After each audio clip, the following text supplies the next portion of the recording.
Ce este cu materia întunecată? Toate s-ar duce în toate părțile, fără materia întunecată. Materia întunecată este un tip de materie invizibilă despre care știm că există doar datorită gravitației ei.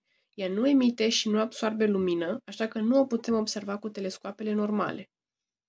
Oamenii de știință cred că ea formează cam 27% din tot universul, mult mai mult decât materia obișnuită, din care facem și noi parte, care însumează cam 5% din tot universul. Deoarece ea interacționează doar gravitațional, nu interacționează cu lumina, cercetătorii cred că este formată din alte particule față de cele pe care le cunoaștem.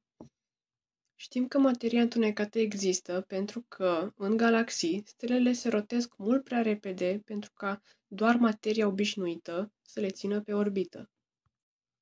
Acesta este un semn că în centrul galaxiei este o masă mult mai mare decât cea vizibilă. Ciao!